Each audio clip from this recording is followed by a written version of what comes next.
سورة الكهف. سورة الكهف دا مکی سورت تے پا مکہ کی نازل شوی او دا دین انا مخی چی کم سورت منگا ختم کو آغا سورتم سو مکیو. سورت بن اسرائیل سورت اسراء دا مکی سورت تے. سورة الكهف دا مکی دے او پا دی کی یو سلس ایتونی دی او دولس رکوگانی دی. دیتا سورة الكهف موی مشهور بمی سورة الكهف تے. او دیتا سورة اصحاب الكهف موی. اصحاب الكهف کهف والا غار والا دا وجه واضح دا چی پا دی کی دا غوی قصه دا. او دیتا سورة الحائلة موی. سورة الحائلة ذکر چوی دا انسان او دا عذاب پا منس کی دیوال جوڑی گی حائل شی نو ذکر دیتا ویلکی سورة الحائلة. پا قرآن کی دا دی ترتیب دا 3 نمبر سورت تے او دا نازلی دو پا ترتیب سر دا 9 نمبر سورت تے. یعنی دا دین مخ کی 8 سورتون نازل شی بیدا نازل شو او پا قرآن کی ترتیب 3 نمبر دے. 3 نمبر سورت تے دا پا قرآن کی. دی نازلی دو یو سبب دا دے چی دا مکی مشرکان اگر دا یهود خوالا تلیو او دا غوی دا پیغمبر صلی اللہ علیہ وسلم باری کی تپوسو کو چی تاسو کو اہل کتاب یی او تاسو سر اسمانی کتاب دے نو دا دی پیغمبر باری کی منگ تسو آئی چی دا پا حق دے او کنا نو اغوی ورطوی چی تاسو دن دا دریو خبرو تپوسو کئی تپوستو کی دا آغا زوانانو مبارکی چی غار تتلیو دا غوی سقی سوا اصحاب الكهف او تپوستی دا آغا باچاو کئی چی آغا دا زمکی مشرق و مغرب بانے گرزی دلیو سوک ذو القرنین او تپوستی دا روح مبارکیو کئی. نو اللہ سبحانہ وتعالی دا سورت نازل کو پا دی کی واقعی دا اصحاب کهف ذکر شوی دا او پا دی کی واقعی دا ذو القرنین هم ذکر شوی دا. غٹ موضوع دی سورت اگر دادا چی کل فتنی دیری شی نو تب سکے. اصل موضوع دا سورت الکهف اگر دادا چی کل فتنی دیری شی نو تب سکے. اصحاب کهف اگر زوانان چی کمو اگوی بنی فتنی را گلی نو دا دی فتنون دا زوانان سنگ بچیو تبم دقشان دا فتنو پا دور کی کے. پا دی صورت کی اللہ سبحانہ وتعالی دا آخرت احوالم بیان کری. پا دی صورت کی دا اصحاب کهف واقعی اللہ تفصیلا بیان کری. پا دی صورت کی اللہ دا ذو القرنین قسم بیان کری. ذو القرنین سوکو اللہ مختصر تعریفم کری. پا دی صورت کی اللہ سبحانہ وتعالی دا موسیٰ و دا خضر علیہ السلام واقعاً بیان کری. پا دی صورت کی اللہ سبحانہ وتعالی ترغیب ور کری دی طرف تچی قرآن و سنت مضبوط رونی سی. دا وحی دا دوانا وحی دا خود یو تا وحی جلی ویلکی اخکار وحی و دی بلتا وحی خفی ویلکی پت وحی. پت وحی کم یو دا حدیثونا. حدیثونا دا پیغمبر صلی اللہ علیہ وسلم دا وحی دا و دا شرف اللہ منگت نصیب کرے پا دا حدیثونو باندی عمل. یعنی دیر دیسی دا علم داویدار او دا دینداری داویدار اگوی پی جنیم نجی حدیث ستوئی بلکہ خاندی و مذاق کئی پا حدیثونو پوری ٹوغی کئی پا حدیثونو پوری. ملنډې کوي په حدیثونو پورې.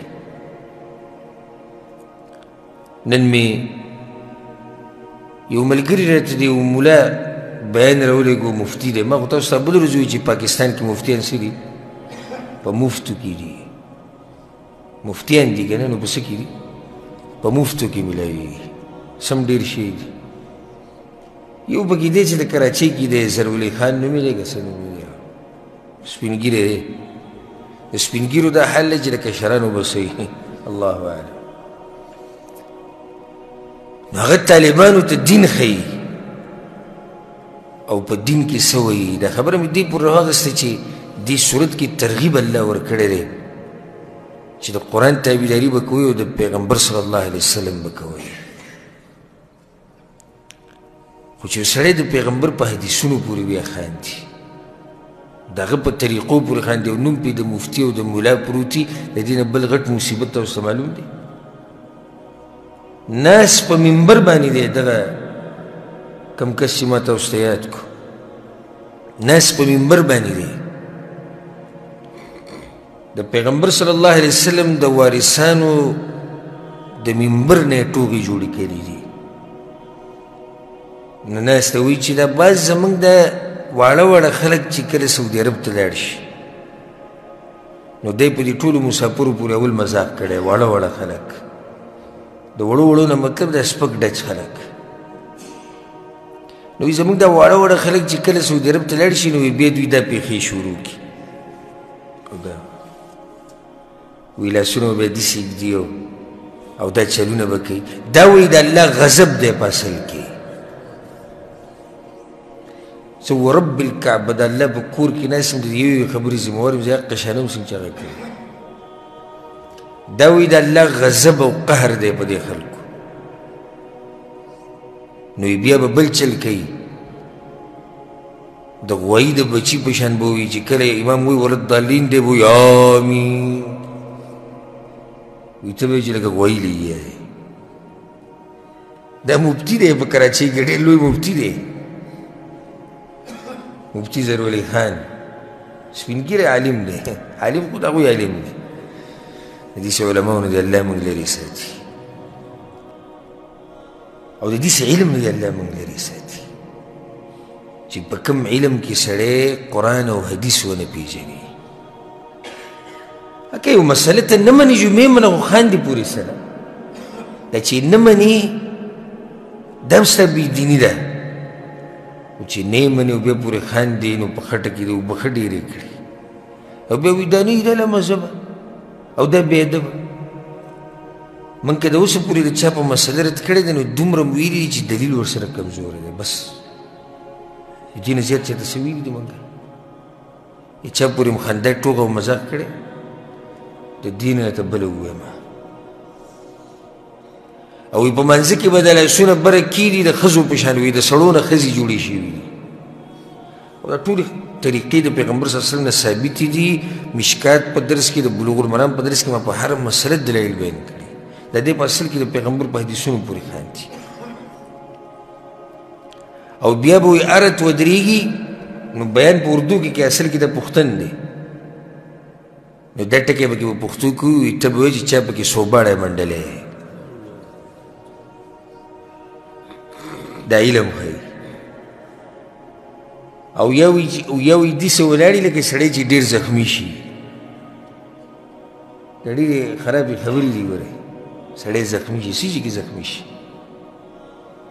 وایي چې کوم سړی ډېر زخمي شوی هغه داسې ولاړې. او لاندې خلک ناست دي، مفتي صاحب مد ظله العالي دامت برکاتهم العالیه.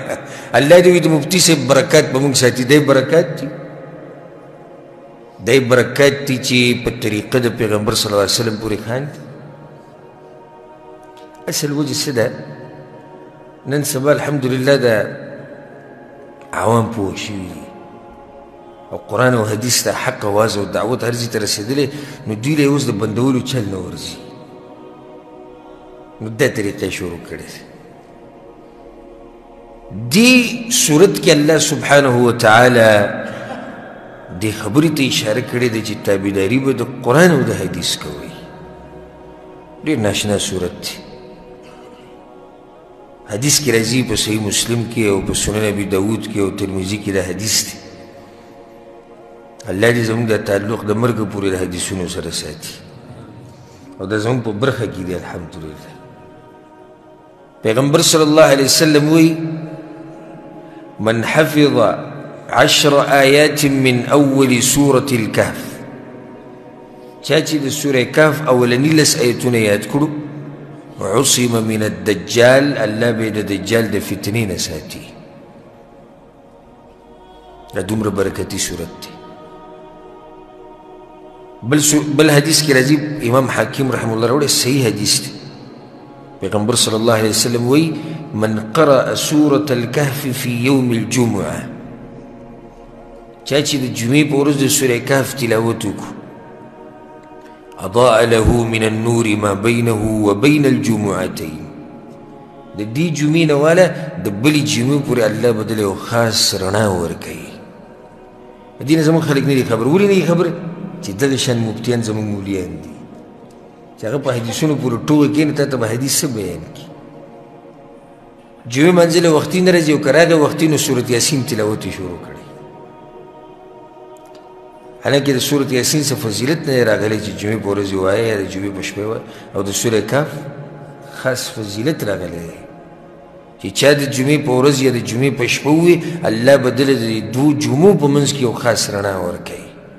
د دې صورت اهتمام کوئ ډېر. او لازم نه چې دا به د جمعې د منځه نه مخکې وي.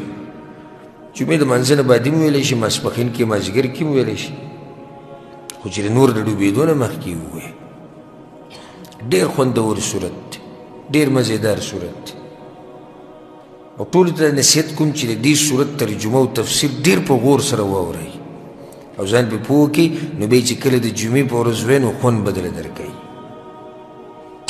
أعوذ بالله من الشيطان الرجيم. بسم الله الرحمن الرحيم.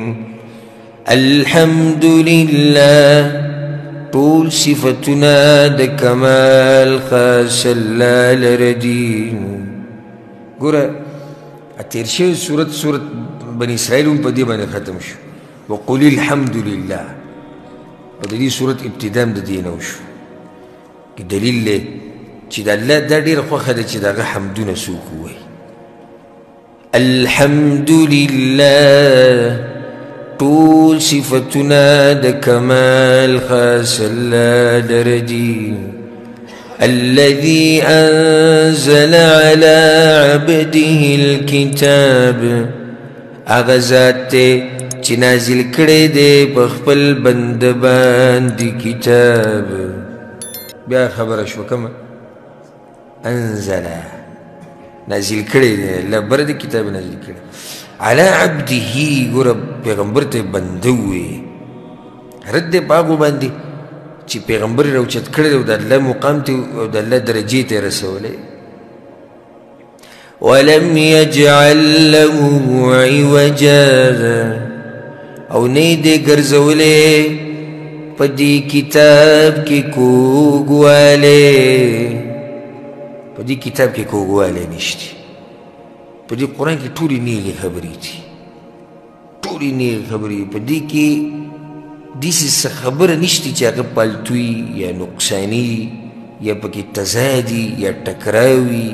نه نه نه، الله وایي دا ډېر ناشنا کتاب دی. ځکه یې څه ووایي؟ قیمه، ډېر مضبوط کتاب دی. قیمه یو ډېرې معنی، یو معنی دا دی چې ډېر مضبوط کتاب دی. څنګه مضبوط دی؟ یعنې کلک دی. مضبوط دی په دلایلو سره. الله وایي دا ما داسې کتاب نازل کړی دی، داسې دلایل دي پکې چې د دې دلایلو مقابله یې څوک نشي کولی. ډېر مضبوط کتاب دی. د قیمه دا مطلب هم دی چې د قرآن عادل دی، عدل والا دی، د کې افراط او تفریط نشته. کومه خبره چې حق ده پای کې د قرآن کې ورته حق ویلی شوی دی، چې کومه باطله ده هغې ته باطل ویلی شوی دی. لينذر بأسا شديدا من لدن د دې دپاره الله رالیږلی دی چې یره ورکړي د سخت عذاب نه د طرف د هغه نه. دا کتاب الله دې دپاره رالیږلی چې په دې کتاب سره یره ورکړي د مخلوق ته د هغه عذاب نه چې هغه سخت عذاب دی او د الله له طرف نه به راځي. ويبشر المؤمنين او زیر ورکی مؤمنانو ته. دویم کار پکې دا دی کوم مؤمنان؟ الذين يعملون الصالحات هغه کسانو ته چې نیک عملونه کوي. دا څه زیری له ورکي؟ ان لهم اجرا حسنا چې بېشکه دوی لره ښایسته بدلي دي. مؤمنانو دپاره دا زیری د قرآن الله دې دپاره لګلی دی چې مؤمنان خوشحاله شي او هغوی ته زیری میلاو شي چې دوی دپاره خو ډېر ښایسته اجرونه دي. ماکثین فیه ابدا اوسیږي به په هغې کې همیشه په دغه ښایسته بدلو کې به همیشه اوسیږي. نو څه مطلب شو؟ جنتونو کې به همیشه اوسیږي ځکه چې ښایسته بدلې خو دغه جنتونه دي. بل کار د قرآن به دا کوي وینذر الذین قالوا اتخذ الله ولدا او یره ورکي هغه کسانو ته چې وایي نیولی دی الله بچی. چې هغه کسان ویری کومو کسانو چې ویلي چې د الله دپاره څه دی؟ اولاد دی بچی. الشيخ العلامة ثناء الله امرتسري رحمه الله دا پوخای و عالم تیر شوی دی اهل حدیث او سلفي عالمو ډېر حق پرست عالمو ډېرې مناظرې کړي دي د عیسایانو سره د باطل پرستو سره د هرې ډلې فرقې سره مناظرې کړي دي. الله ول ناشنا علم ورکړی شیخ ثناء الله. نو په هغه پخوا وخت کې چې کله انډیا او پاکستان یو د یو پادري عیسایي مناظره راغله د یو حنفي سره چې د امام ابو حنیفه په مذهب وایي موږ به په دې دعوه یې دا وکړه چې موږ به په دې مناظره کې ثابتوو چې الهه درې دي. څو دي؟ درې قسم چې د هغوی عقیده د تثلیث ده. یو الله دی، دویم مریم او دریم عیسی، یا یو الله او دویم جبریل او دریم عیسی علیه السلام. او پاک دی الله د دې خبرونه دا د هغوی خبرې دي. موږ وایي دا ثابتوو. شرطونه د مناظرې لیکل هغه حنفي مولوي صاحب ته یې ووایي یو شرط پکې دا دی چې هغه وابي ثناء الله امرتسري به پکې نه راوړي. یو شرط دا دی. مناظرې ته تاسو خپل ملیان چې څومره راولي احناف دیوبندیان چې څومره دي راځي خو دغه وابي به نه راوړي. مناظرې شروع شو بهرې کسان ودرول هغو ته د شیخ ثناء الله رحمه الله حلیه معلومه او شکل معلومه چې دا سړی راځي نه به وایي. مناظرې شروع شوه هغه پادري ویې ستاسو مذهب کې ویتر څو دي؟ هغوی درې احناف خو صرف درې وایي نور خو نه وایي یو پنځه اووه نهه دا خو نه وایي وایي څو دي ستاسو وایي درې اوس کمی زیاتې خو پکې نشته نه صرف درې ثابت دي. نو هلته خو حدیث کې هم راځي ستاسو سره یو حدیث دی چې ان الله وتر الله څه دی؟ وتر دی او ته ووایي چې وتر صرف درې دي بیا خو دا صحیح شو چې درې حدیث دي سړی سر ګډوډ دلته خو هغه د مذهب د دغه دایرې نه وتلی نه شي چې دا ووایي چې حدیث کې خو یو وترونه راغلي دا ویلی نه شي. شیخ ثناء الله رحمه الله خبر شو پته ورته ولګېده چې سړی راګیر کړی نو دی هغه داسې سړی پړې جامې واچولې او ځان داسې کپړې داسې د مخ نه تاو کړم ځان سره یې سمسار اخیستی و راغی وی هغه چوکیداران ورته وایي چې بابا ته پکې چېرته روان یې وی هغه ورته وایي چې زه خو نور درسره نه یم خبر خو خبر شوم چې د مولیانو جګړه ده موږ سادهګان خلک یو زه راغلی یم چې د مولیان څنګه جګړه کوي چې دا ویل هغه ډایرکټ سټیج ته ختلی او د پادري هغه طرف ته وختو پادري ورته وایي باباجي دلته څه کوي سپین ږیري وایي ته پکې څه در وختې یو سړی راګیر کړی و بل طرف ته خولې راماتې وي چې ان الله وتر الله وتر درته وایي چې وتر درې بس درې زیات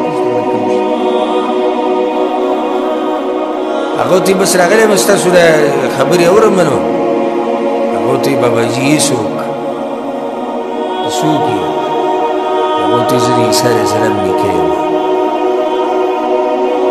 زه څه یم عیسی علیه السلام نیکه ورته وایي ښه راغله نیکه د هغه کوم ځای کې و چې ته یې نیکه یې دغه شان د هغوی پادري صاحب ښه را چې نیکه یې نه و نو پلار یې کوم ځای کې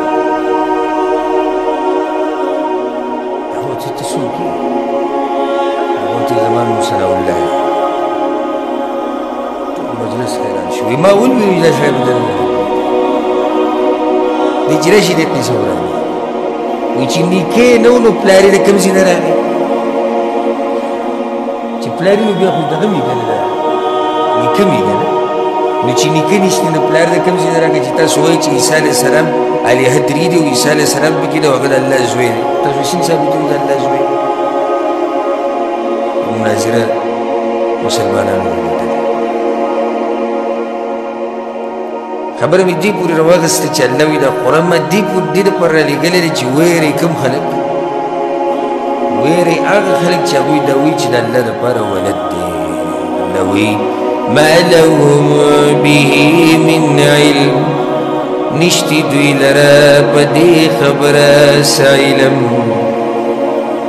علم دی ورسره په دې څه دلیل هغوی سره شته چې د الله بچي شته الله څه علم ورسره نشته ولا لآبائهم او نه د پلارانو د دوی سره څه علم شتي پلاران او بچي ټول په ګډوډو سره رب العالمین وایي كبرت كلمة تخرج من أفواههم ډېر لویه خبره ده چې راوځي د دوی د خولونه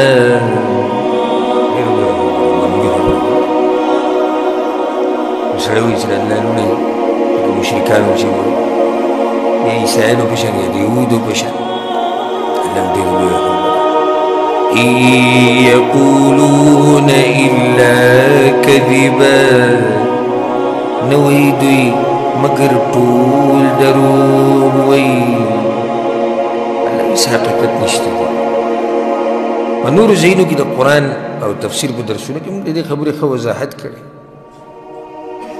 الله وایي ولم تکن له صاحبه زما وایي ښځه نشتي صاحبه نشتي چې ښځه نشتي بچی د کوم ځای لم يلد ولم يولد نه د چا نه پیدا دی او نه چې څوک پیدا دي پیغمبر صلی الله علیه وسلم به په دې خبره ډېر غمجنه کېده چې د مشرکان ایمان ولې نه راوړي ډېر خیرخواه انسان ډېر خیرخواه ځکه خو الله وایي که وما ارسلناک الا رحمه للعالمین رحمة للعالمین د ټول عالم دپاره رحمت پیریانو انسانانو دوی به خفه کېدو ځکه اوس هم حق پرست د هغې کې دا نښه پرته وي چې په دې باندې ډېر خفه کېږي چې دا خلک ولې د قرآن او حدیث نه وایي په دې خفه کېږي الله ورته تسلي ورکوي فلعلك باخع نفسك على آثارهم بس کېدی شي چې هلاک کړي ته خپل ځان په دوی پسې إن لم يؤمنوا بهذا الحديث أسفا کچرته دوی ایمان را نوړي په دې خبره د وجې د غم نه پیغمبر ته خو د غم د لاسه ځان مړه کړي دومره غمونه یې مه کوه د الله به ذکر ولا تحزن علیهم مه غمجنه کېږه مه خرابوه فلعلك باخع نفسك پیغمبر ځان به مړ کړي إن عليك إلا البلاغ تسي خبر رسول وعلينا الحساب وحساب كتاب يوم منجر إنا جعلنا ما على الأرض زينة لها يقينا منگر زولی دیا غس چی پزمک دی ڈول دی ازمکی اللہ پی دی ازمک چی سدی ما بی ازمک خیستا کری سچی ما اللہ پیدا کری بی ازمک لپاسا نو اللہ دی سر پر پیدا کری ازمک پی خیستا کری تھا ولی بی اللہ دی ازمک خیستا کری حدیث کی در حدیث چی الدنیا حلوة خضر دنیا خوگم دا وتکشنم دا ولی اللہ دا دنیا خوگا پیدا کری دا ولی دا ڈول پکی چولی دے ولی پکی دا کشش چولی دے ولی پکی دا شینوالی روستی دے ولی خوگا کری دا وجدادا لنبلوهم أيهم أحسن عملا دا دید پارا چی امتحانو کو بدوی چی کم یو دا دوینا خیست عمل والدے دا دید پارا چی دا بکی معلوم شی چی کم یو خیست عمل گونا اللہ دا ندی ویلی چی ایوهم اکثر عملا کم یو دیر عمل والدے نا کم یو خیست عمل والدے خیست عمل والدے سوک دے چی پا عمل کی اخلاصی دا اللہ دا پاری اور دا پیغمبر صلی اللہ علیہ وسلم پا طریقے خیو سڑے دا دیر عملی کرے دیر زیاد یا دا غیر اللہ دا پاری کرے دا عمل ولی اللہ سکی یا دا عمل پا طریقے دا پیغمبر صلی اللہ علیہ وسلم نرے دا عمل نو اللہ دیتا نگوری چی دا عمل سومر دے اللہ دیتا گوری چی دا عمل سنگ دے دا فرق یاد کے الله زمون دیر عمل نبوي دلیل ایهم اکثر عمل نه الله زمون خیسته عمل وخیسته سي چې بيجي دوه خبرو کم اخلاص د پیغمبر صلی الله علیه وسلم په طریقه چې د دوه خبرې ست په عمل کې د خیسته عمل دی رب العالمین د امتحان په موږ راوسته د دنیا خیسته کړی ده د دنیا خوږه کړی ده د دنیا تکشنه پیدا کړی ده د دې لپاره الله چې زه راښکاره کړم هغه خلک چې کوم سره د دې دنیا د خوږوالي سره د دې دنیا د ښایسته دنیا ته نه میله کېږي او د آخرت بچېږي وإنا لجاعلون ما عليها او یقینا منګه ګرځونکي و هغه څه چې په دې باندې دي په څه باندې دي په ځمکه په دنیا باندې چې څه دي صعيدا جرزا ويميدا وقت بدي سريشي كده دنيا بطول سيشي ويميدا بشي هذا سبب ختم شي رب العالمين يشاروا بلي تربدي شي مدو كي أم حسبت أن أصحاب الكهف والرقيم آية قمان كي چی بیشک غار والا و رقم والا كانوا من آياتنا عجبا هو ويد نخود قدرت زمن ناشنا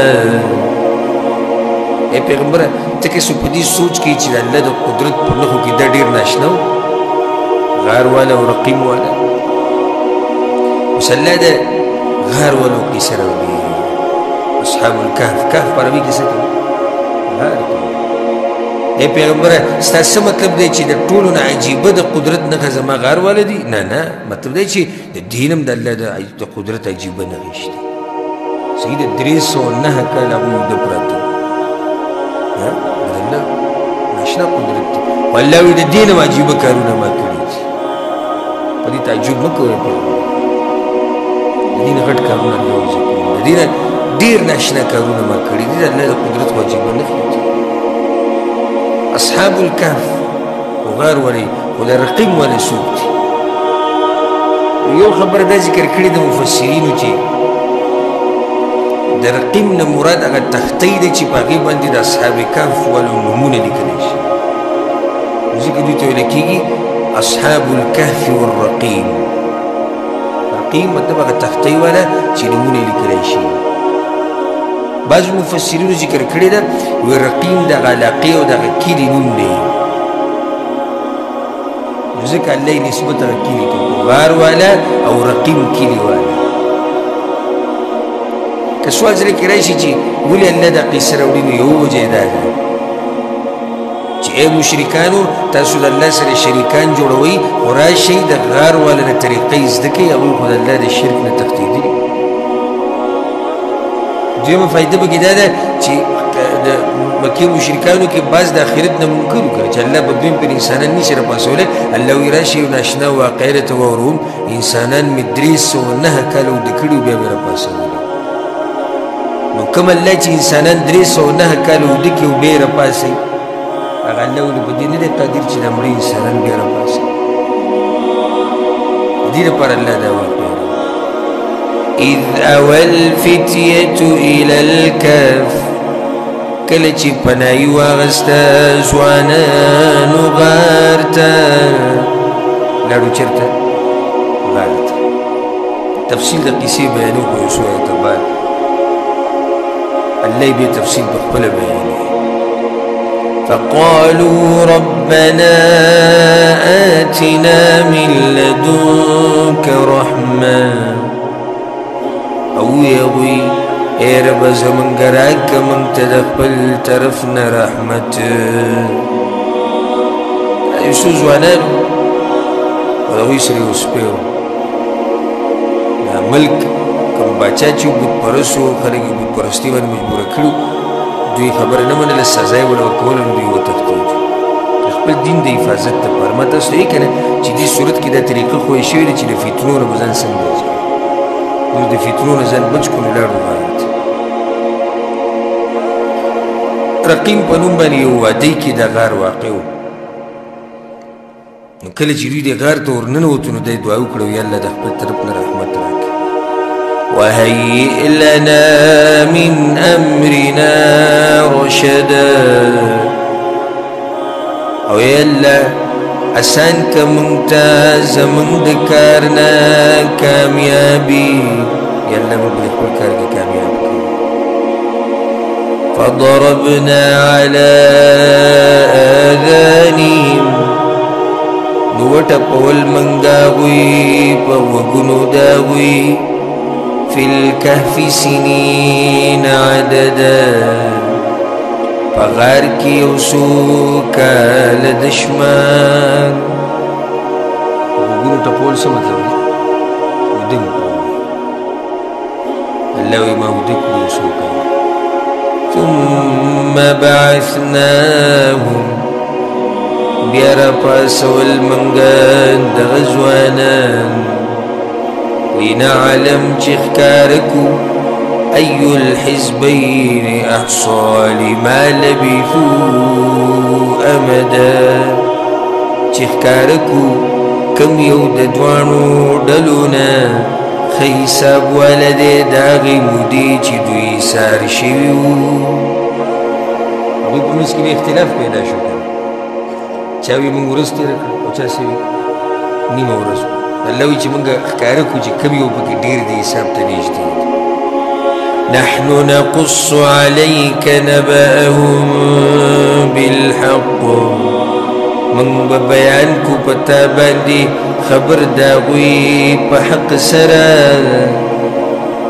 ته مشرکانو تپوس کړی دی، یهودو ته د طریقو پورې تاسو تپوس وکړئ اصحاب کهف څوک، الله یې زیرته بیان رب العالمین په خپله بیان څوک وی الله واوره.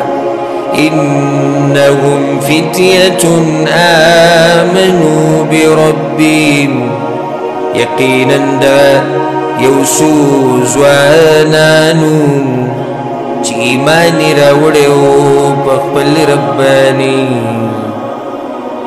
واورې دا کوم چې ځوانان دي، نام نهاد ځوانان. الله څه وایي؟ إنهم فتية، دغه یو څو ځوانانو، دا کار دیم د ځوانانو، دا سپین ږیرو نه دی، دا د بوډاګانو نه دا د ځوانانو کار دی خو ځوانان کمزي کوي دنیا او مزدوري تباه ځوانان یوازې تش نومي ځوان او یو بالفعل صحیح ځوان دا هغه ځوانان الله وي ایمان یې راوړی په خپل رب باندې وزدناهم هدى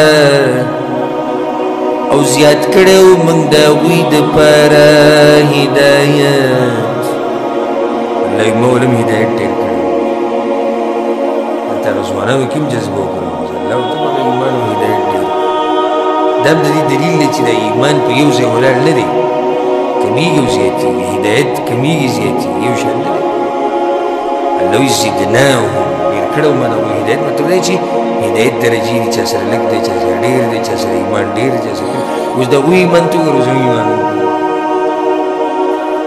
موږ خپل ایمان د فیسبوک له نشو بچ کوو اوس دا زموږ ایمان دی او هغوی خپل ایمانونه د باچا وخت قصه به زه تفصیلا بیانوم خو په روان درس کې د باچایي وخت نه وتښتېدو او مقابلې وکړه د ټول قوم سره دغه مې یو ایمان دوی زموږ دا ایمان دی وربطنا على قلوبهم او مضبوطوالی راوستی و منگا پا زړونو د هغوی دا یو څو ځوانانو الله وایي ما د هغوی د زړونه مضبوط کړي او سبحان الله دا هر یو ځوان چې تللی دی جدا جدا تللی دی دا د هغه وخت د باچایانو د ملکانانو بچي وګورئ او په هغه وخت یو باچا و دقیانوس باچا پټ مشرک دوی راووستو تجربه باندې درې ورځې مهلت ورکړي بیا به زموږ عذاب کوي دا یو یو تښتېدلی خو د یو بل سره یو ځای شوي دي لکه ته څه کوې دلته ورته پیسې ویل کړې زه هم داسې راغلم بل ته څه کوې ځکه حدیث کې راځي پیغمبر صلی الله علیه وسلم وایي هر روح هغه روح پسې ځي چې د هغه سره لګي لکه تاسو خیال کړی د دیندارو په مجالسو کې خوشحاله بېدینه د دیندارو په منځ کې تنګېږي او دینداره د بېدینو په منځ کې تنګېږي الله د دوی زړونه هم کلک کړو او دا زړونه یې یوځای کړو اذ قاموا کله چې ودرېدل هغوی فقالوا نویوي ربنا رب السماوات والارض رب زمنګا رب د اسمانونو او د ځمکې دی باچا په مخ غریب د یېرې نه امین په زور نشي ویلی رفولیدین نشي کولی زموږ هغه یو کاکا دی هغه ډېر تریخ دی هغه وایي چې جیداد نه به دوی بېدخله کړو دغه یېرې د قرآن او حدیث وکړو دا اوس باچا ته ولاړ دی وایي زموږ حقیقي رب دا دی ځمکه اسمانونو باچا دی لن ندعو من دونه إلها هچری نرابل من سوا داغنا بل مددگار لقد قلنا اذا شططا یقینا ویلی بی من بدغ وقی دا حدنا تیر شوی خبرا کچرتا منگا ہوئی چاو دا اللہ سر بالمعبود شتا بی من دا حدنا تیر شو هؤلاء قوم اتخذوا من دونه آلهة دا کسان قوم زمن دی نیولی دی دوی سوا دا اللہ نور مددگاران لولا یأتون علیهم بسلطان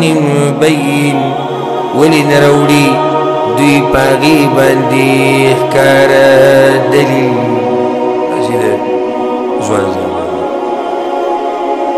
خیالم دوی یو بلتی بیوی وی زمونږ دې قوم ته دې خیال دی په شرک کې اخته وي چې دا پلانې د الله سره شریک دی پلانې ولیکن یو ښکاري دلیل خو به راوړی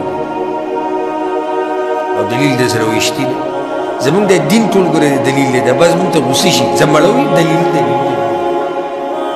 د پوهانو د حق پرستو خبره ټول دلیل راوړي دوی مو څه غواړي دلیل غواړي پلار نیکه وایي چې شتي لکه دا په خپله د سردارانو د ملکانانو بچي دي هغه هم په شرک کې پلار نیکه خبره نه ده منلې دلیل راوړي فمن أظلم ممن افترى على الله كذبا وسوق دي لوی ظالم دا غچانا چی جوڑی پلا باندی درو در بلوی ظالم بلنشتا و دیزی من دی با درس ودرو بید دینا باید سشیم و دی سنگ مشوره وکړه او بیا په غار کې څه شي د څومره وو څومره نه نتیجه سره ووته دا ټوله خبر به انشاءالله پر روان درس کې بیانو الله سبحانه وتعالی د دې ایمانونه نصیب کړي لکه څنګه چې اصحاب کهف والو والله سبحانه وتعالی د دغه نیکانو سره زموږ حشر د قیامت په ورځو کې والله دې موږ ته د هغوی د ځوانۍ بېخي ځواني نصیب کړي هذا والله أعلم وصلى الله وسلم على نبينا محمد وعلى آله وصحبه أجمعين.